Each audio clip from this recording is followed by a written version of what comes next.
जय माता दी सबको। Divine thinking with me channel में आप सबका स्वागत है। मैं सुनीता अरोड़ा वैष्णो दरबार से बात कर रही हूँ।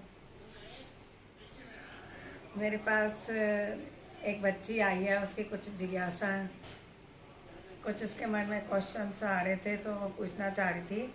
तो मैं कहा चलो कोई बात नहीं, पूछ लो। बोलो बेटा, क्या बात करना चाह रहे थे? माता जी, ये पूछना था कि आप अकेले दरबार चलाते हैं, आपके साथ और भी लोग जुड़े हैं? नहीं, फिलहाल तो अभी अकेली हूँ। वैसे सेवादार हैं, सेवा करते हैं। और तो आप कोई चार्जेस भी लेते हैं? आपकी कोई फीस है? अभी तक तो कोई चार्ज नहीं रखा। मतलब कोई हमारे यहाँ एप्लीकेशन लगती है, मिनिमम 100 रुपये से 100 रुपये से स्टार्ट है। वो भी 100 से 500 1000 जितना भी कोई देना चाहे वो उसकी अलग है, हमारी कोई डिमांड नहीं है। 100 रुपये में हम ये है कि देवी देवताओं को भोग भी देते हैं, सब वो प्रसाद मंगाते हैं, जो संगत आती है उसमें बांटते हैं। अच्छा, तो एप्लीकेशन मतलब अर्जी, मतलब अर्जी, अरदास करी जाती है? अर्जी अरदास लगाते हैं हम। अच्छा, तो मतलब अगर किसी के पास पैसे ना हो तो आपको 1 रुपया भी दे तो भी अरदास लगाई हाँ, जाएगी, और बिल्कुल आपको सौ लगेगी। पाँच उसकी सौ उतने दे? वो 1 रुपया भी नहीं है उसके पास तो 50 पैसे 25 पैसे भी लगा दें तो भी लगेगी, क्योंकि गरीब बंदे से हम कोई पैसा नहीं लेते। अच्छा, तो माता जी, ये जैसे आपने अपना नंबर मेंशन कर रखा है कि आपको कोई पेटीएम कर दे, या आपके नाम से कोई पेटीएम मांगे, या आपसे कोई बोले कि हम आपको पैसे भेजना चाहते हैं, तो क्या आपसे कोई और आपको कोई नाम का कोई धोखेबाजी करे कि हम सुनीता जी के यहाँ से दरबार जैसे नहीं, बोले मैंने डिवाइन कोई थिंकिंग नंबर से? मेंशन नहीं कर रखा। ऑलरेडी मेरा तो दरबार 2003 से पहले से चल रहा, संगत तो जुड़ी हुई है और ऐसी कोई बात नहीं है। मैंने कोई नंबर मेंशन नहीं किया हुआ। और अगर लोगों की डिमांड होगी तो फिर उस समय कभी कर दूंगी तो कर दूंगी, अभी तो कोई नहीं है मेंशन। आपसे बात करने का क्या जरिया है फिर? किस तरीके से आपसे बात हो सकती है? मेरे से अपना मैं अपनी ईमेल आईडी दे दूंगी, उससे आप अपने क्वेश्चंस पूछ सकते हैं, मैं आंसर दूंगी। आप मेरे को अपना नंबर दे सकते हैं, उस नंबर से भी मैं बात करूंगी जब मैं फ्री होंगी। तो आप लोगों के अभी 3-4 बच्चों के फ़ोन आए थे, फ़ोन नंबर मिले थे मेरे को, तो उनकी मैंने रिप्लाई भी किया और उनका काम भी किया। एक बच्चा कुलदेवी के बारे में पूछ रहा था, तो उसकी कुलदेवी के बारे में बताया, उसकी पिछले जन्म की समस्याएं बताई। तो वो बच्चा अब उसको बड़ी सेटिस्फेक्शन हुई, खुश, मतलब अब वो सही से चल रहा है। अब माता रानी के लिए अरदास लगाई है कि उसका जॉब लग जाए, वो बेचारा बहुत परेशान है। अच्छा, तो इसके अलावा मतलब आपसे के नाम से कोई धोखेबाजी नहीं कर सकता, क्योंकि आप अपना नंबर आपने कोई मेंशन ही नहीं कर मैंने रखा। किसी को कोई नंबर नहीं दिया, धोखेबाजी कोई क्या करेगा। तो अगर आपके नाम से कोई पेटीएम वगैरह मांगे? पेटीएम नंबर भी नहीं है मेरा, मैंने पेटीएम यूज़ ही नहीं करती हूँ। पेटीएम नंबर है ही नहीं मेरे पास, ना मैं पेटीएम नंबर यूज़ करती हूँ। अपना अकाउंट नंबर मैं देती नहीं हूँ, क्योंकि मेरे अकाउंट जो है बिजनेस, जो मैं अपना नेटवर्क मार्केटिंग करती हूँ और भी कई भी, मतलब, और मैं इंश्योरेंस का काम करती हूँ, उन चीज़ों से मेरे रिलेटेड है। तो उसमें मैं हेर फेर नहीं कर सकती, अपने अकाउंट को ख़राब नहीं कर सकती मैं। ठीक है। तो एक सवाल और था कि गुरु गोविंद सिंह जी के 4 बच्चे थे, 4 साहिबजादे थे, तो उन्होंने अपने बच्चे बाहर क्यों दिए? बल्कि अगर वो चाहते तो वो खुद भी उस टाइम पे हम हिंदुओं की रक्षा करने के लिए आगे आ सकते थे, और चुटकी बचाते ही कर भी सकते थे। ऐसे हैं उनके पास। गुरु गोविंद सिंह जी जो हैं हुए हैं, हमारे महाभारत में एक दुष्ट दुम्मन जी थे, उनके अवतार हुए हैं। तो उनके उनका मतलब उनको पता था कि मेरा जन्म इस धरती पे होना और मुझे दुखों का सामना करना पड़ना है, और मुझे अपना परिवार पूरे देश पे वारना पड़ेगा। तो ऐसी कुर्बानी देनी पड़ेगी, उनको मालूम था। तो उन्होंने जाके माँ भगवती की हेमकुंड साहब में साधना करी।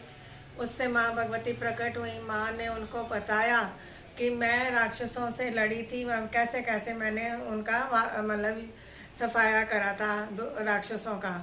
तो कुछ लोग ये भी, मतलब, अगर ये चीज़ पे आई है तो मेरे मन में एक आई है कि आजकल लोग बलियां भी दे रहे हैं। तो वो एक मैंने वीडियो पहले भी बनाई थी कि वो लोग ये सोचते हैं, उस समय राक्षसों को मारने के लिए वो माँ रक्त बीज का रक्त पिया था माँ ने, और उनके खून पीती, खून जमीन पे गिरता था तो कितने सारे रक्त बीज पैदा हो जाते थे। तो उनका खून, उनका सफाया करने के लिए माँ ने अपना ये रूप धारण किया था। उस समय ज़रूरत थी। उस समय अगर वो नहीं करती इस तरह से, तो यहाँ पे धरती पे राक्षसी रहते, इंसान नहीं रहता कोई भी। तो आपके कहने का मतलब यह है, जो माता रानी ने उस टाइम पे जो राक्षसों की बलि ली, उनका जो खून पिया, वो हमारे बेनिफिट के लिए था, बेनिफिट के लिए, लेकिन सृष्टि की रक्षा करने के लिए किया था। लेकिन जो आजकल हो रहा है, आजकल लोग स्वाद के लिए कर रहे हैं, जो वो बलि गलत चढ़ है। रही है, वो स्वाद के लिए चल हाँ, रही है। तो देखो किसी की जीव की हत्या करके तुम अपने आप को खुश कैसे रख सकते हो? वो चीज़ मुझे पसंद नहीं आई, और मैं तो इसकी आगे भी अवहेलना करती हूँ, अब भी करती रहूँगी। तो ये, और दूसरा नंबर ये कि गुरु गोविंद सिंह जी, इनको माँ ने दर्शन दिए, माँ ने उनको पूरा आशीर्वाद दिया। वो, हम माँ को भगवती कहते हैं, ये लोग तलवार को भगवती बोलते हैं। तो वो एक ऐसी तलवार दे दी कि जब उन्होंने कहा कि गुरु गोविंद सिंह जी ने अपना नारा लगाया था, 1.25 लाख से 1 लड़ाऊं तो मैं गुरु गोविंद सिंह कहलाऊं। तो वो सच में 1.25 लाख से 1 लड़ाते थे। ऐसे ऐसे योद्धा तैयार किए उन्होंने। गुरु गोविंद सिंह जी ने अपना सिख पंथ तैयार किया। सिख पंथ में तैयार करा। जब संगत बैठी, संगत में बैठ के उन्होंने 5 प्यारे तैयार किए। उनकी परीक्षा ली थी कि ये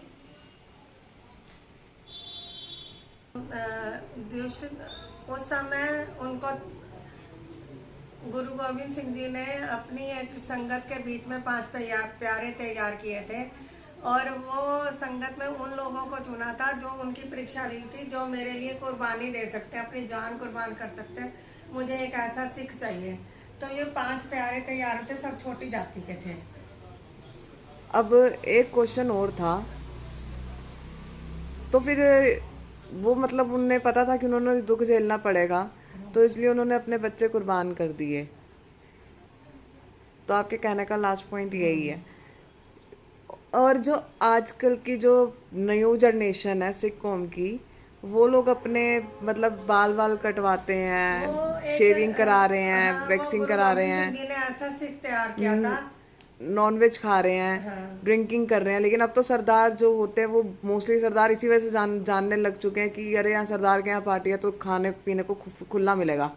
तो वो भी मैं बताती हूँ कि वो गलत कर रहे हैं। परंतु उस समय सिख धर्म ऐसा तैयार किया था कि एक इतनी बहादुर कौम तैयार की थी उन्होंने कहा था गुरु गोविंद सिंह जी ने कि मैं हूँ परम पुरख का दासा, देखन आयो जगत तमाशा, कि मैं हे परमात्मा, तूने जो जगत रचाया है, मैं उस संसार में सुख दुख भी होंगे, सब कुछ होगा, तो मैं उसको तेरे खेल को देखने के लिए मैं इस धरती पे आया हूँ। तो उन्होंने और मैंने तेरे हुक्म के अंदर ही रहना है, और रहना भी चाहिए इंसान को परमात्मा के हुक्म में। तो उन्होंने इस तरह से वो करा। तो चंडी दीवार तैयार करी। सप्तशती जो है हमारी, वो चंडी दीवार और सप्तशती एक ही किताब है। और आजकल की जनरेशन जो है, सिख का मतलब होता है शिष्य, और शिष्य तैयार किया, उसके 5 ककार तैयार किए, केस, कड़ा, कंगा, कचहरा, ये सब चीज़ें तैयार करी। तो वो कभी कचहरे का मतलब ये था कि अगर कहीं युद्ध में जा रहे हैं, हमारे कपड़े फट जाते हैं, तो कम से कम कचहरा पहन के हम उसको रह तो सकते हैं, अपनी इज्जत बचा सकते हैं, इज्जत तो।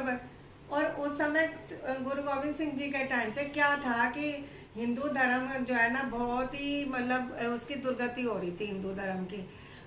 मुसलमान लोग हिंदू धर्म की बेटियों को ले जाके बहु बेटियों की इज्जत खराब करते थे, उनसे बलात्कार करते थे। और हिंदू धर्म को बचाने के लिए सिख धर्म ने बहुत कुछ किया। आज अगर सिख धर्म है, सिख धर्म नहीं होता तो आज एक हिंदू नहीं होता, क्योंकि 1.25 मन जनेऊ जलाया जाता था। 1.25 मन जनेऊ जलाया जाता था, तब देव रोटी खाता था 1.25 मन जनेऊ जलाने के बाद। तो वो इसीलिए उन्होंने कुर्बानियाँ भी की बच्चों की, बहुत सारी प्रताड़ने उन्होंने खुद नहीं करे, अपने बच्चों को प्रताड़ित किया गया। मुसलमानों ने उनको इतनी यातनाएं दी कि किसी तरह से ये टूट जाएं, अपनी मुस्लिम बन जाएं। हाँ, ये जबरदस्ती जनेऊ जला के हिंदुओं को मुस्लिम बना रहे थे।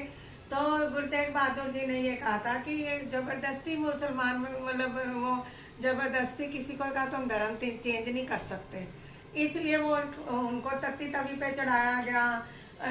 यहाँ पे शहीद गुरुद्वारा शीशगंज में शहीद किया गया। और बहुत सारी उन्होंने कहते हैं सारा परिवार उन्हें हिंदुत्व वारिया कोल उन्हें रखिया ही की।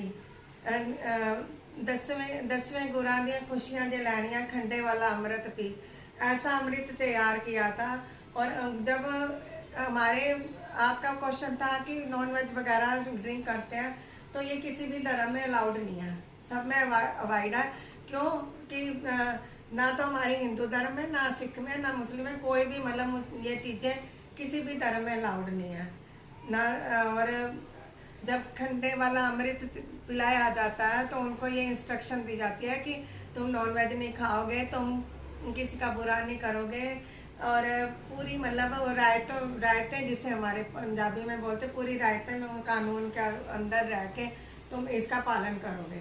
परंतु आजकल की सिख धर्म के कई बच्चे ऐसे हैं शेविंग दाढ़ियों की सेटिंग कर लेते हैं। तो उन्होंने ये सिख पूरा तैयार करने का रीज़न था कि इंसान जिस रूप में आया है धरती पे, उसी रूप में वही स्वरूप उन्होंने बनाया, छेड़खानी नहीं करी, छेड़खानी नहीं की। दाढ़ी है, बाल है शरीर में। जब बच्चा जवान होता है तो ये पता चलता है कि हाँ इसकी दाढ़ी मुझे आ गई, अब जवान हो गया। तो वो भावनाएं अगर हम ये सब चीज़ करवा लेते तो वो ख़त्म हो जाते हैं इंसान के अंदर। वो कुछ लॉजिक है, वो मैं अभी खुल के नहीं बता पाऊंगी इस वीडियो में, फिर कभी किसी दिन बताएंगे। तो इस तरह से गुरुर् ब्रह्मा गुरुर्विष्णु गुरुर्देवो महेश्वरा गुरुर् साक्षात् परब्रह्मा तस्मै श्री गुरुवे नमः, तस्मै श्री गुरुवे नमः। कर्पूर गौरम करुणावतारम संसार सारम भुजगेन्द्रहारम सदा वसंतम हृदयारविंदे भवं भवानी सैतां नमामि। ओम सर्वे भवन्तु सुखिनः, सर्वे सन्तो निरामया, सर्वे भद्राणि पश्यन्तु, दुःखभाग् भवेत्। ओम शांति, ओम शांति, ओम शांति भवतु। आपकी क्वेश्चन का आंसर मिल गया आपको? हाँ जी, हाँ जी, हाँ Satisfied जी, हो आप? हाँ जी, हाँ जी। और कुछ पूछना तो नहीं आपको? नहीं। तो जय माता दी सबको, बोलो जयकारा है शेरा वाली मैया जी दा, बोल सच्चे दरबार की जय, अपने अपने गुरु महाराज की जय, समस्त देवी देवताओं की जय, संत सनातन धर्म की जय। और वाहिगुरु जी दा खालसा, वाहिगुरु जी दी फतेह।